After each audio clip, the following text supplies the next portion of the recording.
Hi, my name is Karumba Ngatia. I'm from Kenya. I'm a third-year student here. I'm majoring in sound production.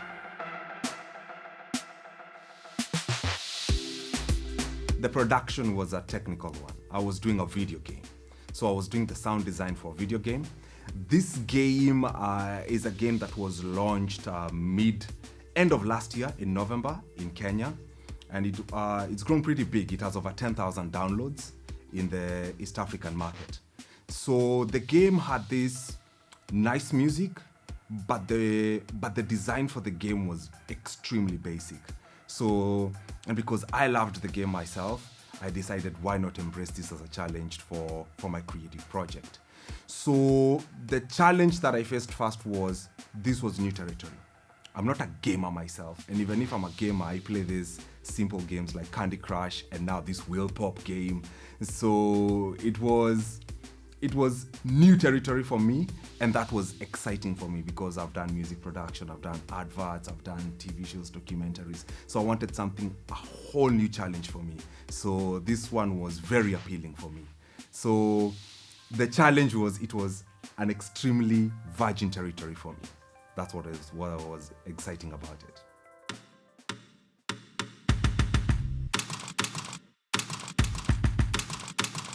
Wheel pop as a game is extremely new, so it's less than a year old. We're talking a game that is 7 months old right now. So this game came with very basic audio. The imagery is amazing. If the graphics of the game are spot on, money shot, but the audio wasn't matching up to the pictures. So that was the first thing that was attractive to me, was the images were appealing. And I knew if we had a good matching audio, we would take the game to a whole new level. And my goal was the sound to sell the game even more.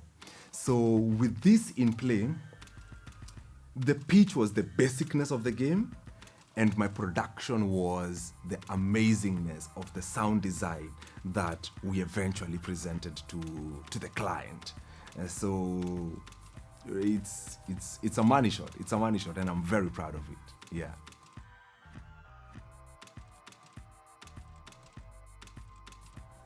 The first one I learned was, the way you play a game and you think they only use, from an audio engineering perspective, you think they only use one sound.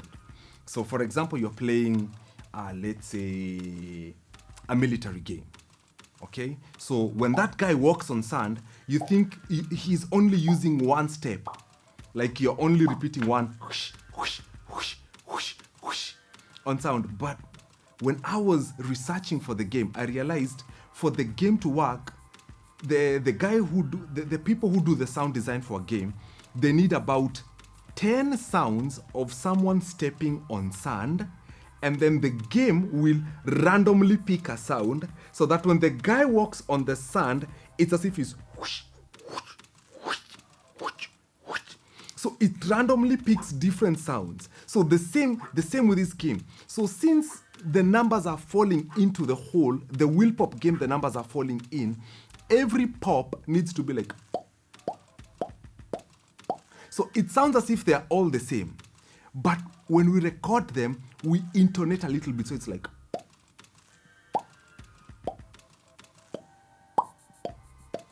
So all these different pops give it texture. They engage you into the game. So understanding that concept and knowing every single sound needs variation, so that to engage you even more. I mean, there are places where I put snaps. So I have to put a snap like that, another one. So all the snaps, when you play them, you feel like it's one snap, but it's not one snap. It's a variation of several of them that are randomly being picked in the game. So understanding that variability to bring movement in the game, man, that was quite something for me.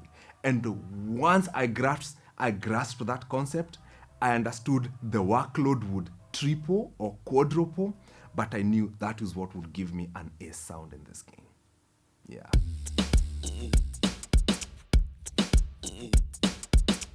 Well, when I pitched for this project to the institution, The feedback I got from Alec, our lecturer, was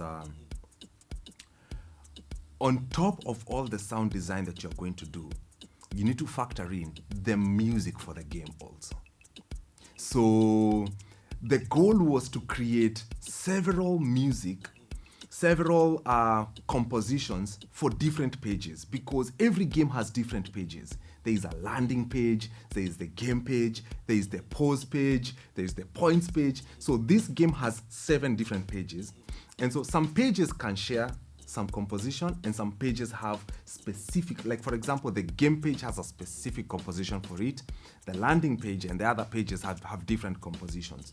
So all these intonations I came to learn as I was moving by, and then knowing how to increase intensity and how to reduce intensity in the game, so that the person playing the game is also feeling, I'm about to win or I'm about to lose.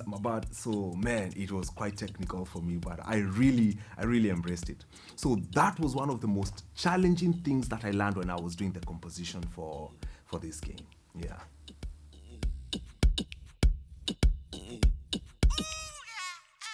Well, I began my career as a DJ. But when I came to South Africa for my studies, I don't think I will ever quit DJing. It's one of those first love kind of vibe. But I'm still doing what I love. I'm in the audio business. The main reason for me coming to study at SAE was to be able, I was facing a mixing block when I was in Kenya. So I would do my mixes, and then I would A/B them with the best songs in the world, and then I would realize, man, my songs are not sounding like this. Or I would do an advert, and then I would listen to my advert and then A/B it with another advert, and then I would go like, how come my thing is not sounding like this? That is what brought me to school. And man, my life has changed like this. I remember the first year and the second year, it was those light bulb moments. The lecturer says something and I'm like, oh, this is what I was doing wrong. Oh, I was using the compressor completely the wrong way. I was EQing things completely. I did not understand all these different variations that came with audio. So now that I understand them, man, everything sounds different now. Yes, yeah.